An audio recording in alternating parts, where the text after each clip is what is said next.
Guys after 1 week trip తర్వాత ఏమేమి తీసుకొచ్చానో చూపిస్తున్నాను. గుగ్గిలం తీసుకున్నాను.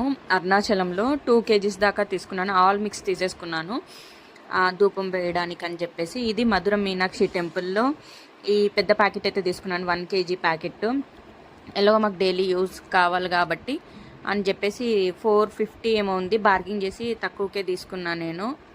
ఇంకా ఇదన్నీ దేవుళ్ళ దగ్గర తీసుకున్నాయి అనమాట. ఇది వచ్చేసి తుల్జా భవానీ దగ్గరికి వేరే వాళ్ళు వెళ్తే వాళ్ళతో తెప్పించుకున్నాము. కుంకుమ పసుపు 2 తీసుకొచ్చాడు. ఆ బ్రదర్కి కాల్ చేసి చెప్తే తీసుకురా అని చెప్తే తీసుకొచ్చాడు అనమాట. ఆ ప్యాకెట్స్ ఈ 2. మిగతా దక్షిత్కేమో 10 రూపీ కాయిన్స్, 5 రూపీస్ కాయిన్స్ జోబు నిండా వేసామన్నమాట. అరుణాచలం మొత్తం తిరిగే వరకు ప్రతి ఒక్క గుళ్ళో ఇస్తూ ఉండు, నువ్వు అవి ఇస్తే కుంకుమ ప్యాకెట్, పసుపు కుంకుమ. తంజావూరులో వారాహి అమ్మవారి విగ్రహం దగ్గర డబ్బులు ఇస్తే ఇచ్చారు. ఇది హనుమాన్ విభూది అనమాట. అన్ని దేవుళ్ళ దగ్గర తీసుకొచ్చిన కుంకుమలు ఇవన్నమాట. ఏ దేవుడి దగ్గరికి వెళ్ళిన దగ్గర అంతా కుంకుమ ప్యాకెట్స్, ప్రసాదం కూడా తీసుకున్నది. అది నెక్స్ట్ వీడియోలో చూపిస్తాను. Please follow.